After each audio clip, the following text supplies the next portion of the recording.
बार फिर से उत्तर प्रदेश में दलित किशोरी के साथ गैंगरेप की वारदात ने धर्मनगरी चित्रकूट को शर्मसार कर दिया है। जहां युवती की हालत गंभीर बनी हुई है, वहीं पुलिस की जांच जारी है।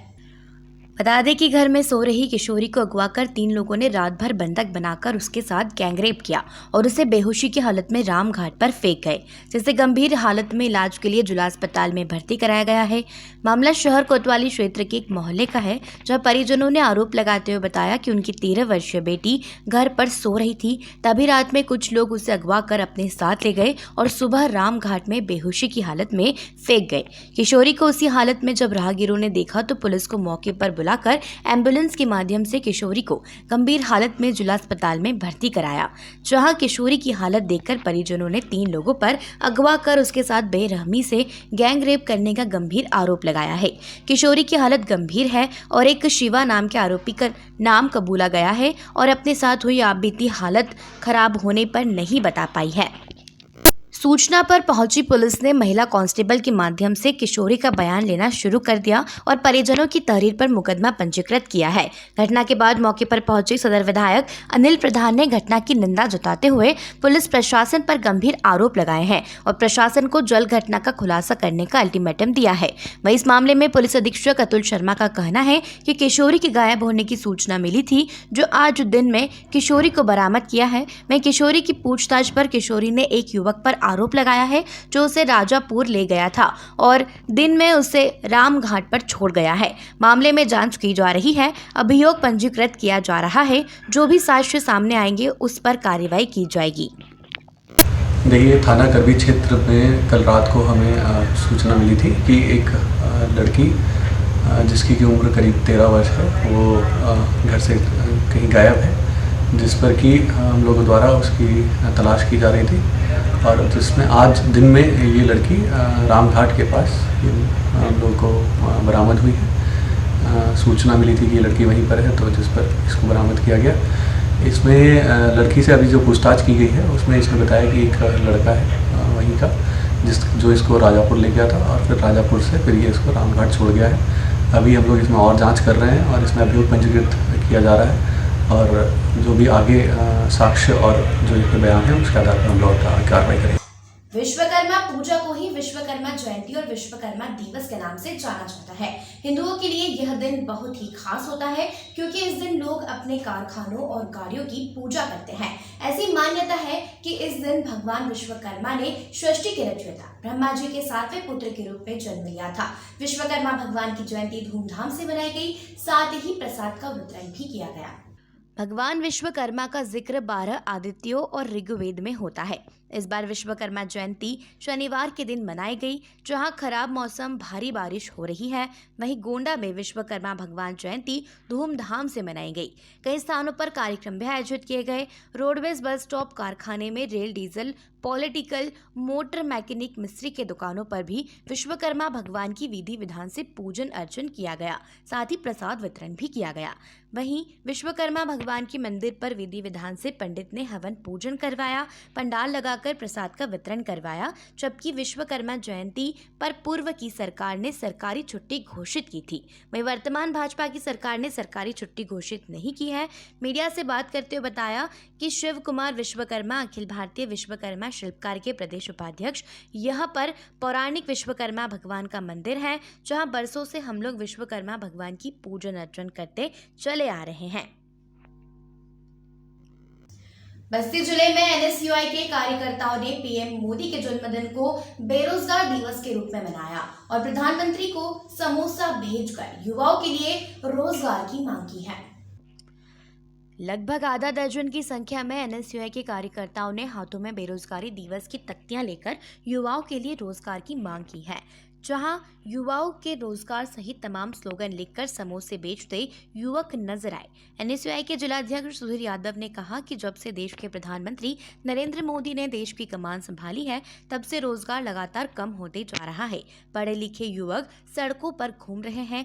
प्रधानमंत्री मोदी ने देश के युवाओं से पकौड़े तलकर रोजगार की बात कही थी, लेकिन आज महंगाई से तेल की कीमतें आसमान छू रही हैं। एनएसयूआई कार्यकर्ताओं ने देश के प्रधानमंत्री से युवाओं के लिए रोजगार की मांग की है। बस्ती जिले के बड़े बन चौराहे पर एनएसयूआई के कार्यकर्ताओं ने समोसे की दुकान लगाई। समोसे की दुकान पर समोसा छाना और आने जाने वाले यात्री सहित टेम्पो चालकों को भी समोसा खिलाया और कहा कि इस सरकार को बदलनी है, नहीं तो आने वाले समय में बेरोजगार युवक सड़कों पर घूमेंगे। आज देश के प्रधानमंत्री का जन्मदिन है और प्रधानमंत्री के जन्मदिन पर नौजवानों द्वारा बेरोजगारी दिवस मनाया जा रहा है। दूसरी ओर प्रधानमंत्री के जन्मदिन पर शहर में बीजेपी कार्यकर्ताओं ने कई स्थानों पर जाकर फल वितरण किया। साथ ही अस्पतालों में मोदी के जन्मदिन पर भाजपा कार्यकर्ताओं द्वारा खून भी डोनेट कराया गया। प्रधानमंत्री के जन्म दिवस के अवसर पर बस्ती अटल बिहारी वाजपेयी प्रेक्षक गिरे में प्रदर्शनी का आयोजन किया गया था। इस प्रदर्शनी का उद्घाटन बस्ती सांसद हरीश द्विवेदी ने किया। भगवान की जयंती है, इस पर क्या कार्यक्रम यहाँ आयोजित किया गया था? मैं शिव कुमार विश्वकर्मा प्रदेश उपाध्यक्ष हूँ अखिल भारतीय विश्वकर्मा शिल्पकार महासभा का। आज विश्वकर्मा पूजन दिवस पर यहाँ जो पौराणिक विश्वकर्मा मंदिर है, जहाँ पे हम लोग परंपरागत बहुत वर्षों से करते चले आ रहे हैं, विश्वकर्मा पूजन मनाया गया। उसके बाद में प्रसाद वितरण का कार्यक्रम हम लोगों का बृहद कार्यक्रम था, लेकिन जो मौसम विभाग और डीएम के यहाँ जो जानकारी मिली कि कल बहुत ही ज़्यादा बारिश होगी, इसके वजह से हम लोगों ने अपना कार्यक्रम छोटा किया। अच्छा, ये बताइए क्या इस विश्वकर्मा की जयंती पर सरकार छुट्टी करती, इस बार नहीं की है, इस पर क्या? निश्चित करना चाहिए। इस सरकार को पूर्ववर्ती सरकार ने विश्वकर्मा जयंती पे सार्वजनिक अवकाश घोषित किया था और विश्वकर्मा केवल विश्वकर्मा ने सृष्टि के निर्माण करता है, इस सृष्टि को बनाया है। उनके नाम से आज केवल विश्वकर्मा के पांचों भाई ही नहीं, अदर भी जो कल कारखाने चलाते हैं वो लोग भी आज के दिन हवन पूजन करते हैं, अपना कल कारखाना बंद रखते हैं। और मैं आपके माध्यम से इस सरकार से अनुरोध भी करूंगा कि विश्वकर्मा समाज के मान सम्मान स्वाभिमान का सवाल है और 17 सितंबर की विश्वकर्मा जयंती की सार्वजनिक अवकाश घोषित होनी चाहिए। पहले होती थी। बस्ती जिले के कलवारी थाना क्षेत्र के नगर पंचायत गायाघाट में 18 वर्षीय किशोरी का शव घर के सामने खंडहर में संदिग्ध परिस्थिति में मिला, जिससे वार्ड में हड़कंप मच गया। पुलिस मौके पर पहुंच जांच में जुट गई है। वहीं परिजनों ने हत्या की आशंका जताई है। अपर पुलिस अधीक्षक बस्ती ने कहा कि पीएम रिपोर्ट आने के बाद ही हत्या का कारण स्पष्ट हो पाएगा, उसी अनुसार कार्रवाई की जाएगी।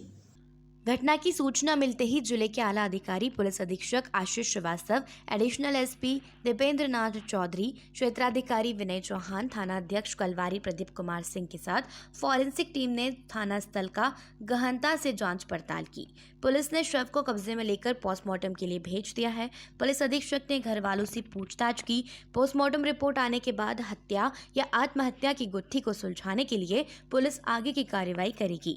वहीं बस्ती जिले के कलवारी थाना क्षेत्र के नगर पंचायत गायघाट में गांधी वार्ड के छोटकी गायघाट निवासी दिलीप कुमार चौहान की 18 वर्षीय पुत्री पूजा चौहान का घर के सामने खंडहर में संदिग्ध परिस्थितियों में शव मिलने से हड़कंप मच गया।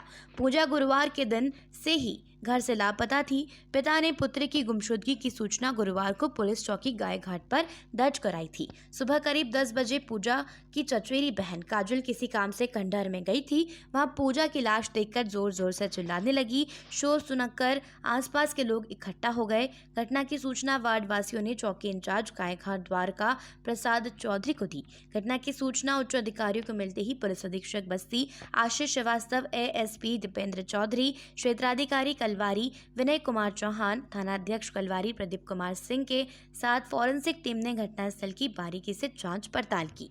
पुलिस अधीक्षक ने परिवार और आसपास के लोगों से पूछताछ की और पंचनामा बनाकर शव को पोस्टमार्टम के लिए भेज दिया है।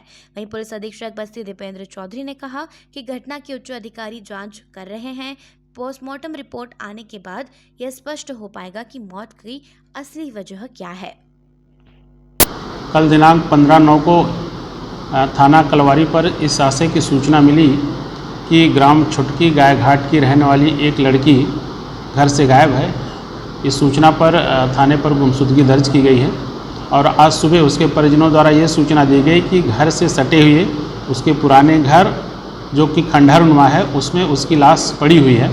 इस सूचना पर तत्काल थानाध्यक्ष, फॉरेंसिक टीम, क्षेत्राधिकारी, मेरे द्वारा स्वयं और एसपी सर द्वारा भी घटनास्थल का निरीक्षण किया गया है और इसमें मृत का सही कारण जानने के लिए शव को पोस्टमार्टम के लिए भेजा गया है और जिसमें डॉक्टरों के पैनल से वीडियोग्राफी के साथ इसका पोस्टमार्टम कराया जाएगा और पोस्टमार्टम रिपोर्ट के आधार पर इसमें उचित वैधानिक कार्रवाई की जाएगी। अमेरिका से भारत घूमने गए मुस्लिम कपल ने जौनपुर के ऐतिहासिक त्रिलोचन महादेव मंदिर में हिंदू परंपरा से शादी रचाई। अग्नि को साक्षी मानकर मंत्रोच्चारण के साथ 7 फेरे लिए। मंदिर परिसर में सिंदूर की रस्म भी अदा की गई। भारतीय वेशभूषा में अमेरिकी कपल ने 7 जन्म तक साथ निभाने का वचन एक दूसरे को दिया है। अमेरिकी मूल के मुस्लिम कियामह दिन खलीफा अपनी प्रेमिका केशा खलीफा के साथ भारत घूमने आए हुए हैं। कियामह पेशे से बिजनेसमैन है। पिछले 18 साल से वो अपनी प्रेमिका केशा खलीफा के साथ रिलेशनशिप में है। पिछले 5 साल से दोनों वाराणसी घूमने आते हैं। घाट पर घूमने के दौरान उन्हें भारतीय संस्कृति से लगाव हो गया है। वाराणसी घूमने के दौरान उन्होंने अपने गाइड राहुल दुबे से किसी ज्योतिष से मिलने की इच्छा जाहिर की। गाइड राहुल ने उन्हें ज्योतिषार गोविंद से मिलवाया। ज्योतिषी गोविंद ने कियामह और केशा की कुंडली तैयार की, जिसके बाद दोनों ने हिंदू परंपरा से शादी करने का फैसला किया। शादी करने के लिए शनिवार को अपने गाइड के साथ कपल वाराणसी के कैथी मंदिर में विवाह करने पहुंचा, लेकिन कैथी में विवाह के आयोजन बंद थे। गाइड ने उन्हें जौनपुर के ऐतिहासिक त्रिलोचन महादेव मंदिर के बारे में बताया। गाइड के साथ मुस्लिम कपल जौनपुर के त्रिलोचन महादेव मंदिर पहुंच गए। विवाह की परंपरा को संपन्न कराने के लिए गाइड के द्वारा पंडित का इंतजाम किया गया। कियामह वैवाहिक वेशभूषा के लिए हल्के गुलाबी रंग के कुर्ते और सफेद पैजामे नजर आए। दुल्हन के जोड़े के लिए केशवा ने केसरिया और लाल बॉर्डर की साड़ी पहनी। हिंदू परंपरा और रीति रिवाज से दोनों ने अग्नि को साक्षी मानकर 7 फेरे लिए। मंदिर परिसर में शादी की रस्म लगभग 2 घंटे तक चली। शादी की रस्म समाप्त होने के बाद केशा ने पैर छूकर पति से आशीर्वाद लिया। बंदायूं में दलित किशोरी के साथ दुष्कर्म कर मर्डर की वारदात को अंजाम दिया गया। फैजगंज बेहटा के गांव की 16 साल की लड़की शुक्रवार रात से लापता थी। शनिवार देर शाम आसफपुर रेलवे स्टेशन के पीछे मैदान में किशोरी का शव पड़ा हुआ मिला, जिसके शरीर पर चोटों के निशान मिले हैं। लड़की की दिमागी हालत ठीक नहीं है, वहीं पुलिस जांच में जुट गई है। शनिवार को इस केस से जुड़ी पोस्टमार्टम रिपोर्ट सामने आ गई, जिसमें लड़की की सांस की नली में मिट्टी मिली है। गले समेत जिस्म पर चोट के निशान हैं। ऐसे में आशंका है कि मरने से पहले किशोरी ने संघर्ष किया था, मगर वो खुद को बचा नहीं सकी। अब पुलिस ने रेप के बाद हत्या की FIR दर्ज की है। शनिवार देर रात SSP डॉक्टर OP सिंह और SP देहात सिद्धार्थ वर्मा ने घटनास्थल का मुआयना किया। पोस्टमार्टम हाउस पर परिवार के लोग बिफर गए। उनका आरोप था कि पुलिस लापरवाही से उनके बच्चे की मौत हुई है। उन्होंने पुलिस पर आरोप लगाए हैं और परिजन का कहना था कि पुलिस जल्दबाजी में लाश लेकर बंदायूं क्यों भागी। पोस्टमार्टम हाउस पर किशोर की मां ने कहा कि चौकी पर तैनात स्टाफ की लापरवाही न होती तो बेटी जिंदा होती। चौकी वालों ने मेरी बेटी मरवा दी। परिजनों ने किसी से भी रंजिश होने से इनकार किया है। पुलिस ने 3 डॉक्टर्स के पैनल से पोस्टमार्टम कराया है। रिपोर्ट में सामने आया कि गले की सांस में नली में मिट्टी मिली, गले में और शरीर पर चोट के निशान मिले हैं। वहीं उसका वेजाइनल वॉश सुरक्षित रखा गया है। स्लाइड भी डॉक्टर्स ने बना ली है ताकि उसे जांच के लिए फॉरेंसिक लैब भेजा जा सके। किशोरी के शव का अंतिम संस्कार शनिवार देर रात किया गया। परिजन ने शुरुआत में पुलिस वालों के स्टाफ के निलंबन की मांग उठाई तो अफसरों ने जांच के बाद कार्रवाई का आश्वासन दिया। SP देहात ने यह भी कहा कि सबसे पहले कातिल को पकड़ा जाना जरूरी है। इस पर फोकस करने में परिजन का सहयोग मांगा है। साथ ही देर रात शव का अंतिम संस्कार किया गया।